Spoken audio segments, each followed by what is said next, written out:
ప్రతి విషయంలో నాయన మీరే సకల మహిమయు ఘనతయు ప్రభావములు పొందుకుంటారని నమ్మొచ్చు. యేసు నామములో ప్రార్థన అడుగుతున్నాము తండ్రి, ఆమేన్. కొన్ని వచనాలను చూపిస్తాను. ఆ వచనాలన్నీ కూడా చదివి వచ్చే వారం మీరు వాటి గురించి సెర్చ్ చేసుకురండి చాలు. నేను కూడా ప్రసంగం ఏం చెప్పను. ఆ వచనాలన్నీ కూడా నేను ఒకటి దాని ఒకటి చెప్తాను. పెన్ను ఉన్నోళ్ళు ప్రతి ఒక్కరు కూడా ఆ వచనాలు రాసుకొని వాటిని మీరు ఈ వారం అంతా ఆలోచించి కొంచెము వచ్చే వారం చెప్పడానికి ప్రయత్నం చేయండి.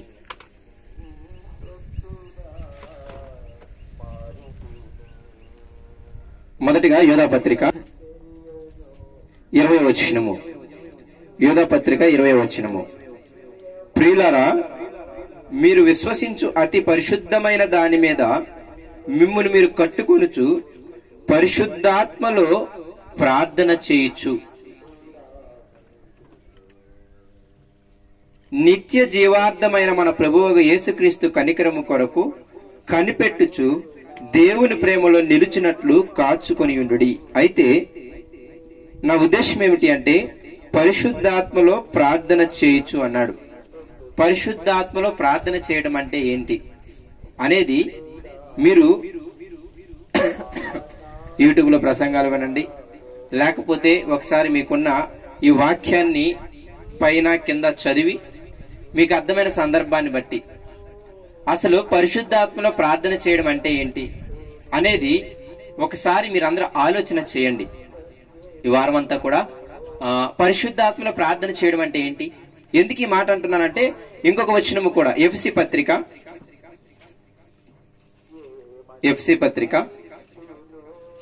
6వ అధ్యాయము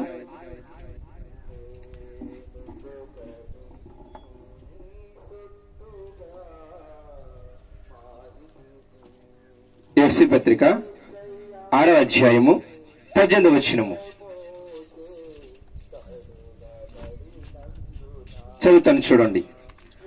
ఆత్మ వలన, అక్కడ ఆత్మ అంటే పెద్ద అక్షరాల్లో ఉంది, చూసారో లేదో కానీ ఆత్మ వలన ప్రతి సమయమందును ప్రతి విధమైన ప్రార్థనను విజ్ఞాపనను చేయుచు ఆ విషయమై సమస్త పరిశుద్ధుల నిమిత్తమును పూర్ణమైన పట్టుదలతో విజ్ఞాపన చేయుచు మెలకుగా ఉండుడి. మరియు నేను దేని నిమిత్తము రాయబారినై సంఖ్యలలో ఉన్నానో ఆ సువార్త మర్మమును ధైర్యముగా తెలియచేయుటకు నేను నోరు తెరిచినప్పుడు దానిని గూర్చి నేను మాటలాడవలసినట్టుగా ధైర్యముగా మాటలాడుటకై వాక్శక్తి నాకు అనుగ్రహింపబడినట్లు నా నిమిత్తమును పూర్ణమైన పట్టుదలతో విజ్ఞాపన చేయుచు మెలకువగా ఉండుడి. అక్కడ కూడా పరిశుద్ధాత్మలో ప్రార్థన చేయొచ్చు అన్నాడు. ఇక్కడ కూడా మీరు చూస్తే ఆత్మ వలన అంటే పరిశుద్ధాత్మ వలన, అర్థమవుతుందా? కానీ మీరు ఇంగ్లీష్లోకి వెళ్ళినప్పుడు ఇక్కడ కూడా ఎలా ఉంటదంటే ఆత్మలోనే ప్రతి సమయమందున అన్నాడు. అక్కడ ప్రతి సమయమునందును ప్రతి విధమైన ప్రార్థనని మీరు ఎందులో చేయాలి అంటే పరిశుద్ధాత్మలో చేయాలి అంటున్నాడు.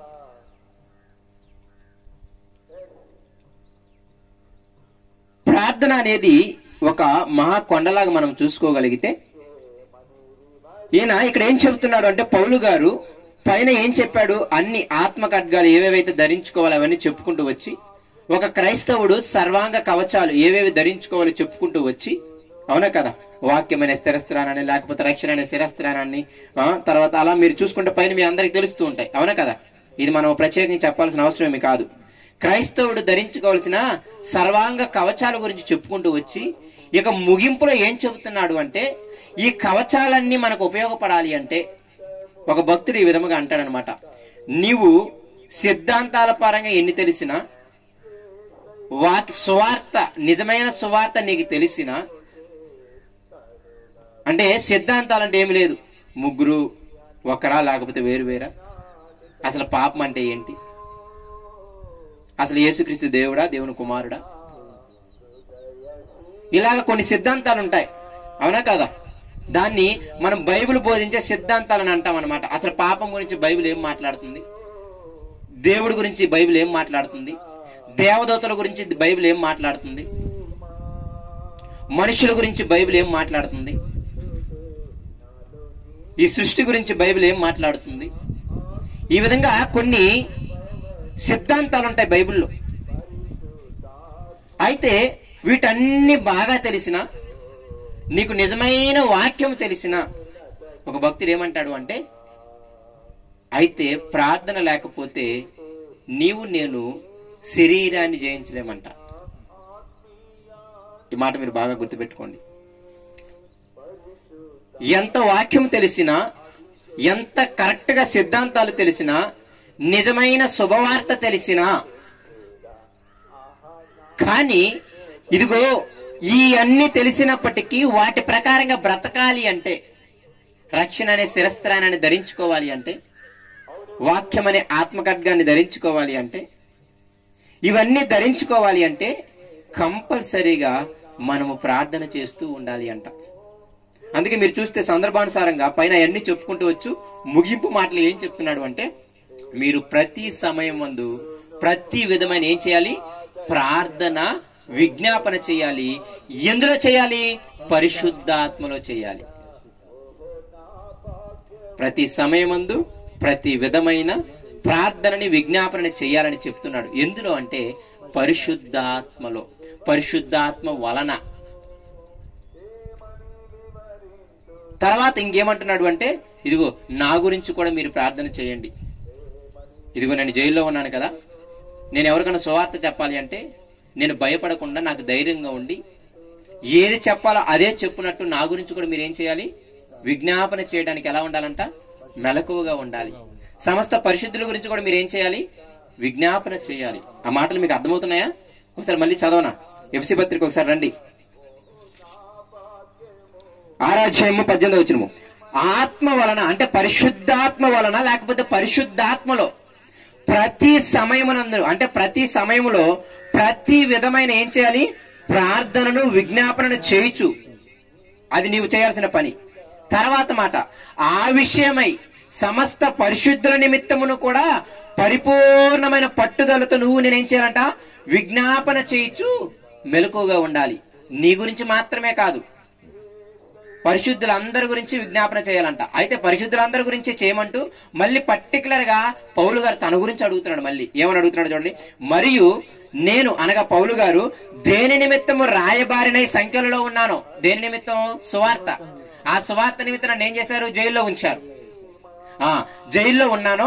ఆ సువార్త మర్మమును ధైర్యముగా తెలియచేటుకు నేను మాటలాడ నోరు తెరిచినప్పుడు దానిని గూర్చి నేను మాటలాడవలసినట్టుగా ధైర్యముతో మాటలాడుటకై వాక్శక్తి నాకు అనుగ్రహింపబడినట్లు నా నిమిత్తమును పూర్ణమైన పట్టుదలతో విజ్ఞాపన చేయుచు మెలకువగా ఉండుడి.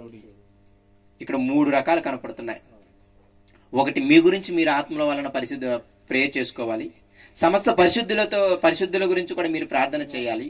ప్రత్యేకంగా మీ సేవకుడు గురించి కూడా మీరు ప్రార్థన చేయాలి. 3 విషయాలు అర్థమవుతున్నాయా? కానీ ఈ 3 విషయాలు ఎందులో చేయాలి? పరిశుద్ధాత్మలో చేయాలి. పరిశుద్ధాత్మలో నీ గురించి నువ్వు ప్రార్థన చేసుకోవాలి, మీ కుటుంబాల గురించి మీరు ప్రార్థన చేసుకోవాలి. అందుకే యాకోబు గారు ఏమన్నారు? శోధన వచ్చిందా ఏం చేయమన్నాడు? సంతోషం వచ్చిందా ఏం చేయమన్నాడు? పాటలు పాడమన్నాడు. ఇదిగో మీరు సంతోషంతో ఉంటే మీరు పాటలు పాడండి, మీకు శ్రమలు వస్తే ఏం చేయమన్నాడు? ప్రార్థన చేయమన్నాడు. అయితే ఈ ప్రార్థన నీ గురించి, తర్వాత సమస్త పరిశుద్ధుల గురించి, ప్రత్యేకంగా నీకు నాకు వినికిడిలో తెలిసిన వాళ్ళు ఉంటారే, అవునా కాదా? మళ్ళీ చెబుతున్నాను, జాగ్రత్త గుర్తుపెట్టుకోండి. మీ గురించి సమస్త పరిశుద్ధులు అంటే భూమి మీద ఎంతమంది పరిశుద్ధులు, ఎంతమంది నిత్యంగా ఇదిగో నిజమైన సువార్త చేస్తున్నారు వాళ్ళందరూ మనకు తెలియదు. కానీ వాళ్ళందరూ కూడా నువ్వు జ్ఞాపకం చేసుకుంటున్నావు. మూడవది ఏంటంటే, నీకు తెలిసిన వారు నాకు తెలిసిన వారు ఉంటారే, మీ దైవజనులు, లేకపోతే మీ సంఘంలో ఉన్న విశ్వాసులు, లేకపోతే మీకు తెలిసిన చుట్టుపక్కల నిజమైన సువార్త చేస్తున్న వాళ్ళు ఉంటారే, వాళ్ళందరూ కూడా ఎప్పుడైతే సువార్త చేద్దామని నోరు తెరుస్తున్నారో వాళ్ళు ఆ నోరుని భయము లేకుండా, ఎవరికి భయపడకుండా నోరు తెరిచి, ఇదిగో ఆ సమయానికి ఏది మాట్లాడాలో అదే మాట్లాడినట్టుగా వాళ్ళకి ఏం కలిగించాలంట? వాక్చాతుర్యము కలిగించినట్లు ప్రార్థన చేయమని కూడా చెబుతున్నాడు. విజ్ఞాపన అంటే ఏంటి?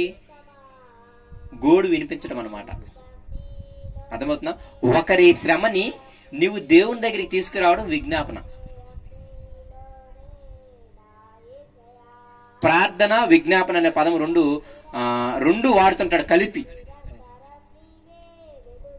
అందుకే ఫిలిప్పీ పత్రికలో కూడా పౌలు గారు ఏమంటారు అంటే, మీ చింత యావత్తు ఆయన మీద వేసి దేని గురించి మీరు చింతపడద్దు, కానీ ప్రతి విషయంలో మీరేం చేయాలి? ప్రార్థన విజ్ఞాపనలతో ఆయన చేరండి అంటాడు.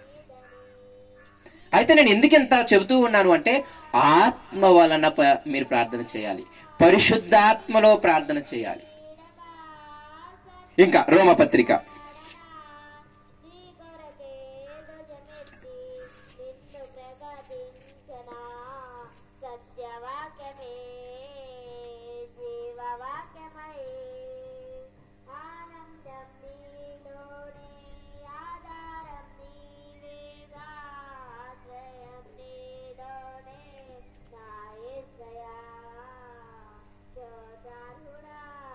రోమపత్రిక 8వ అధ్యాయము. ఇక్కడ కూడా మీరు ఆలోచన చేయండి. 26వ వచనము, 26వ వచనము, రోమపత్రిక 8వ అధ్యాయం 26వ వచనము. అటువలే ఆత్మయు అనగా ఎవరు? పరిశుద్ధాత్మయు మన బలహీనతను చూచి సహాయము చేయుచున్నాడు. దేవుడు ఇక్కడ మీకు తెలిస్తే, ఈ సందర్భం అంతా మీరు చదివితే, శ్రమల గుండా వెళుతున్నారు, ఇబ్బందుల గుండా వెళుతున్నారు, బాధల గుండా వెళుతున్నారు. అందుకే ఆయన ఏమంటాడంటే, మీరు ఓర్చుకోండి. రేపు మీకు శ్రమలు ఎందుకు వస్తున్నాయంటే, మీకు రేపు మహిమపరచబడటానికి. ఇదిగో అందుకే మీరు చూస్తే 8వ అధ్యాయము, అదే మీరు చూడండి 28వ వచనం చూడండి, దాని కింద మాట, దేవుని ప్రేమించు వారికి అనగా ఆయన సంకల్పము చెప్పున పిలువబడిన వారికి మేలు కలుగుటకై సమస్తమును సమకూడి జరుగుతున్నవని ఎరుగుదము. మీకు ఇప్పుడు వస్తున్న శ్రమలున్నాయే, ఇక్కడ సంతోషం గురించి కాదు మాట్లాడేది, బాధల గురించి మాట్లాడుతున్నాడు. మీకు వచ్చే శ్రమలు, మీకు వచ్చే కష్టాలు, వీటన్నిటిని చూసి మీరు ఏదో అనుకుంటున్నారు, కానీ ఇవన్నీ కూడా ఎందుకు వస్తున్నాయి అంటే మీకు మేలు కలగటానికే. అర్థమవుతుందా? మేలు కలగటానికే ఏం చేస్తున్నాయి అంటే సమస్తము మీకు ఏం కలుగుతున్నాయి? సమకూడి జరుగుతున్నాయి. పర్టికులర్ గా శ్రమలే.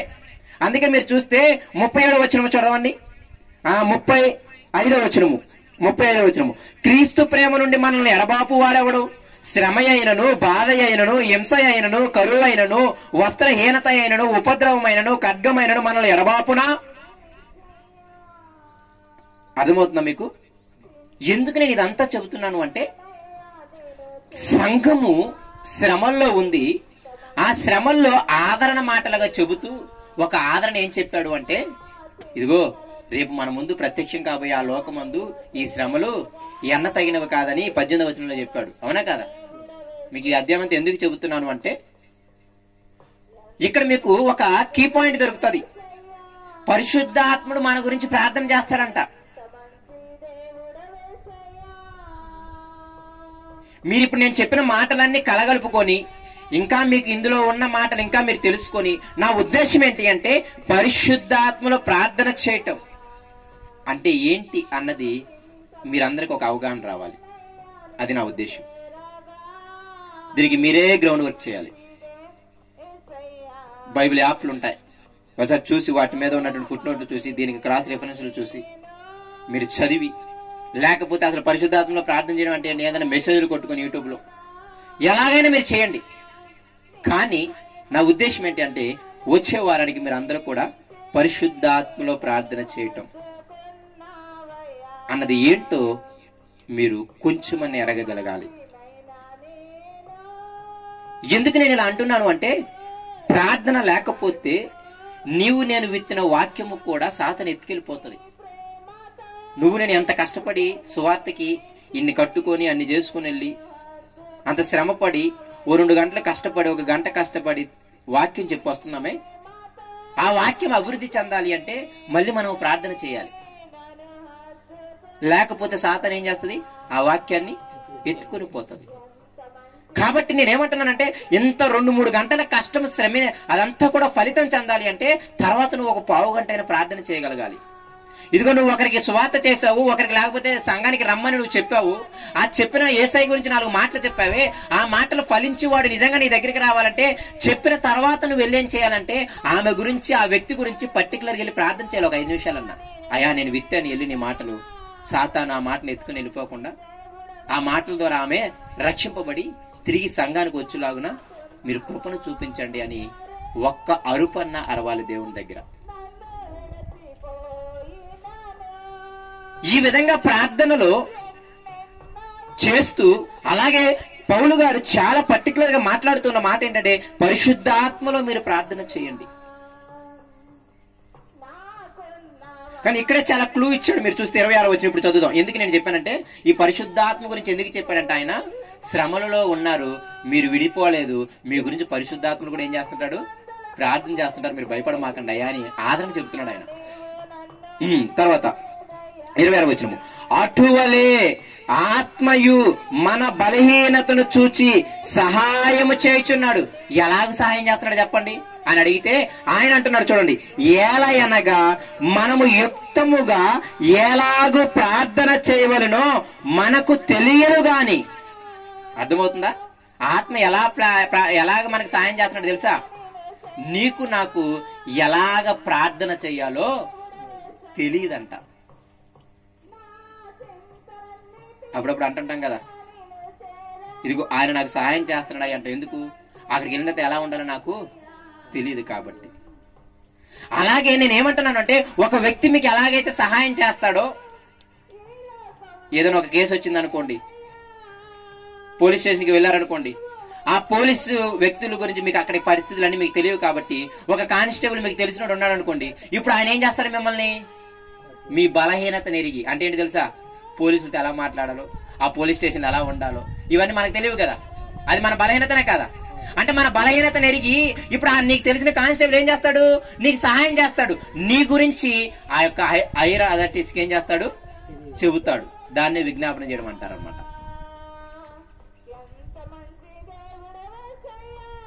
కాబట్టి ఇక్కడ ఉద్దేశం అది. అలాగే మనకి బలహీనతలున్నాయి, మన శరీరాన్ని మనం జయించడం మనకి తెలియదు, అసలు పర్టికులర్ గా మీకు తెలుసలేదు, దేవునికి ఎలాగూ ప్రార్థన చేయాలో కూడా మనకి తెలియదంట. అయితే పరిశుద్ధాత్ముడు ఏం చేస్తాడు అంటే, ఆయన మనందరికీ కూడా తెలియచేస్తాడు అంట. మీకు అర్థమైందా? ఆ మాట మళ్ళీ చదువుతాను చూడండి ఒకసారి. రోమపత్రిక నండి 8వ అధ్యాయం 26వ వచనం, అటువలే ఆత్మ మన బలహీనతను చూచి సహాయం చేస్తున్నాడు. ఎలాగూ సహాయం చేస్తున్నాడంటే, మనకి ఎలాగూ ప్రార్థన చేయాలో మనకు తెలియదు కానీ ఉచ్చరింప సఖ్యము కాని మూలుగులతో ఆ ఆత్మే తానే మన పక్షముగా విజ్ఞాపన చేయుచున్నాడు. కిందకి వెళ్దాం ఇంకా. మరియు హృదయములను పరిశోధించువాడు ఆత్మ యొక్క మనసు ఏదో ఎరుగును. హృదయములను పరిశోధించువాడు ఎవరు? దేవుడు. ఆయన ఏ మనసు ఎరుగును? నీ లోపల నా లోపల ఉన్న పరిశుద్ధాత్మ యొక్క మనసును ఎరుగును. తర్వాత మాట, ఏలయనగా ఆయన దేవుని చిత్త ప్రకారము పరిశుద్ధుల కొరకు విజ్ఞాపనము చేయుచున్నాడు. ఎందుకు ఎరుగుతాడు తెలుసా? దేవుడు కూడా పరిశుద్ధాత్ముడైతే దేవుని చిత్త ప్రకారంగా ప్రార్థన చేస్తాడు కాబట్టి. అర్థమవుతుందా మీకు? అంటే మనము శరీరాన్ని జయించలేనప్పుడు, ఒక శరీర బలహీనతను జయించలేనప్పుడు, ఒక కష్టము వచ్చినప్పుడు, ఇక్కడ ఇంకా మీకు పర్టికులర్ గా చెప్పనా, ఇది శరీర బలహీనత గురించి మాట్లాడుతున్నాడు. 7వ అధ్యాయానికి మీరు వస్తే మీకు అర్థమైద్ది పౌలు గారి బాధ. నేను మంచి చేయాలనుకుంటున్నా కానీ కీడు చేస్తున్నా. 7వ అధ్యాయం మీరు చదువుకుంటే మీకు అర్థమవుతుంది. అవునా కదా? నేను ఇదంతా కూడా ఎందుకు చెబుతున్నాను అంటే మీరు ఆలోచించాలి తర్వాత. అంటే శరీరాన్ని జయించటానికి పౌలు గారి వల్ల కూడా అవ్వకపోతే, అయ్యో నేను అంత దౌర్భాగ్యునాయుడు, ఎవడు నన్ను రక్షిస్తాడు అంటే యేసుక్రీస్తు వారు నన్ను రక్షించాడని చెప్పి, యేసుక్రీస్తు వారు ఎలా రక్షించారు అంటే, యేసుక్రీస్తు వారు ఇప్పుడు లేరు కదా భూమి మీద, ఆయన ఎలా రక్షించాడు అంటే 8వ అధ్యాయం నుండి స్టార్ట్ చేస్తాడు. ఎలా రక్షించాడు తెలుసా? ఆయన పరిశుద్ధాత్మను పంపించి. మీకు అర్థమవుతుందా? మీరు 7వ అధ్యాయం మొత్తం చదువుకుంటారండి. నేను మేలు చేయాలనుకుంటున్నా కానీ నేను చేయాల్సిన మేలు చేయకూడని కీడు చేస్తున్నా. అప్పుడప్పుడు మీకు చెప్పనా, వాక్యం చదవాలనుకుంటున్నా, అనవసరమైన మాటలు, అనవసరమైన సినిమాలు, అనవసరమైన వ్యర్థమైన వాటికి తిరగకుండా వాక్యం చదవాలనుకుంటున్నాను, మేలు చేయాలని లోపల ఉంది కానీ విషయం ఏంటంటే ఆ వాక్యం చదువుకోవడానికి కూర్చోలేకపోతున్నాం. అయ్యా నేను రోజుకు ఒక అరగంటైనా ప్రార్థన చేద్దాం నువ్వు అనుకుంటున్నావు లోపల మనసు, కానీ శరీరం ఏం చేస్తుంది? ఆ అరగంట కూడా చేయలేకపోతున్నావు. దాన్నే పౌలు ఏమన్నాడంటే నాకు మేలు చేయాలని ఉంది లోపల, కానీ శరీరం ఏం చేస్తుంది? నన్ను చేయనివ్వట్లేదు. అయితే నిద్రకు, అయితే స్నేహానికో, అయితే వ్యర్థమైన ఏదైనా పనికో నా శరీరం నన్ను లాక్కెళ్ళిపోతుంది. అయ్యో నేను ఎంత దౌర్భాగ్యున్నాయానా అని గట్టి కేక వేసి, ఇట్టి దౌర్భాగ్యం నన్ను కాపాడింది ఎవరు అంటే 25వ వచనం, 24వ వచనం చూడండి కావాలంటే 7వ అధ్యాయం 24వ వచనం. అయ్యో నేనెంత దౌర్భాగ్యుడను, ఇట్టి మరణమునకు లోనగు శరీరము నుండి నన్నెవరు విడిపించను? 7వ అధ్యాయం 24వ వచనము. అయ్యో నేనెంత దౌర్భాగ్యుడను, ఇట్టి మరణమునకు లోనగు శరీరం నుండి నన్ను ఎవరు విడిపించను? మన ప్రభువు అయిన యేసుక్రీస్తు ద్వారా దేవునికి ఏం చేస్తున్నాను? నేను కృతజ్ఞతాస్తుతులు చెల్లించుచున్నాను. కాగా మనసు విషయములో నేను దైవ నియమమునకును శరీర విషయములో పాప నియమమునకును దాసుడనై ఉన్నాను. యేసుక్రీస్తుకి ఎందుకు కృతజ్ఞతలు చేస్తున్నాడు తెలుసా? ఆయన వెళ్ళిపోయేటప్పుడు ఏం చెప్పాడు తెలుసా? ఇదిగో నేను వెళ్ళటం మీకు మంచిది. ఎందుకు తెలుసా? నేను నా నామమున మీకు ఏం పంపిస్తాను? ఆదరణకర్తను మీకు పంపిస్తాను. ఆయన వచ్చినప్పుడు ఏం చేస్తాడు? నా విషయాలన్నీ మీకు బోధిస్తాడు. బోధిస్తే ఏం జరుగుతుంది? మీరు పాపం చేయకుండా ఉంటారు. అందుకే పౌలు గారు ఇంత దౌర్భాగ్యున్నాను, ఈ శరీరం నుండి నన్ను ఎవడు రక్షిస్తాడు? అయితే నేను ఎవరికి చేస్తున్నాను తెలుసా? యేసుక్రీస్తుకి కృతజ్ఞత, తండ్రి అయిన దేవునికి యేసుక్రీస్తు ఏం చేస్తున్నాను? కృతజ్ఞతాస్తుతులు చెల్లిస్తున్నాను. ఎందుకంటే యేసుక్రీస్తు నన్ను తప్పించాడు ఈ పాప శరీరం నుండి. ఎలా తప్పించాడు అంటే కింద చెప్తాడు, ఇక ఆత్మని ఇచ్చి, పరిశుద్ధాత్మనిచ్చి. కాబట్టి ఆ 8వ అధ్యాయంలో అలా మాట్లాడుకుంటూ వచ్చి ఆయన ఒక ఊరట మాట చెబుతున్నాడు. నిజమైన విశ్వాసులకి పాపాన్ని జయించకపోవడమే పెద్ద శ్రమ. నేను మళ్ళీ చెబుతున్నాను, కరువులు ఖడ్గాలు ఇవి కాదు వాళ్ళకి శ్రమ. ఒక చిన్న పాపాన్ని కూడా జయించలేకపోతే ఆ యొక్క నిజమైన విశ్వాసి పడే వేదన, ఆవేదన మీరు అనుభవించారో లేదో నాకు తెలియదులే, కానీ చిన్న పాపం చేసినా వాళ్ళు ఎంతో వేదన అనుభవిస్తారు. అయ్యా ఈ యొక్క పాపం నుండి నేను ఎప్పుడు విడిపోవాలి. ఆకలి కన్నా తట్టుకుంటాడు గాని, వస్త్రాలు లేకపోయినా బ్రతకగలడు గాని ఆ పాపం చేస్తూ బ్రతకలేడు. మీరు ఆ అనుభవాల్లోకి వెళ్ళారో నాకు తెలియదులే, కానీ నేను నిజంగా చెబుతున్నాను. వాడిని కలిచివేసేది ఆకలి కాదు, కరువు కాదు, వస్త్రహీనత కాదు, ధనలేమి కాదు. ఒక నిజమైన విశ్వాసిని, దేవుని ఆత్మ కలిగిన విశ్వాసిని బాగా నిజంగా చెబుతున్నాడు, వాడు గుండెలు పిండేసి వాడిని నిజంగా ఆలోచన లోబడేలా చేసి చాలా వేదనకు గురి చేసేది ఏంటంటే, వాడు మాటి మాటికి మానలేని పాపం ఉంటదే, మాటి మాటికి పడిపోయే పాపం ఉంటదే, ఆ పాపం వాడిని చాలా నలిపివేస్తుంది. అదే ఆయన మాట్లాడుతున్నాడు. మీరు దాని గురించి భయపడకండి, కానీ మన బలహీనతను ఎరిగి ఆత్మ కూడా మనకి సహాయం చేస్తున్నాడు. అయ్యా ఎలా సహాయం చేస్తున్నాడు అంటే, ఆ బలహీనత ఉంటుంది కానీ ఏం అడగాలో ఎలా అడగాలో నీకు నాకు ఒక్కోసారి పాలుపోదు. ఆత్మ ప్రార్థన చేస్తాడంట. ఒక ఆదరణకరమైన మాట ఇది. ఎలా చేస్తాడు తెలుసా? దేవుడి చిత్తానుసారంగా చేస్తాడు కాబట్టి దేవుడికి ఏం తెలుస్తుంది? ఆ ప్రార్థన చేరుతుందంట.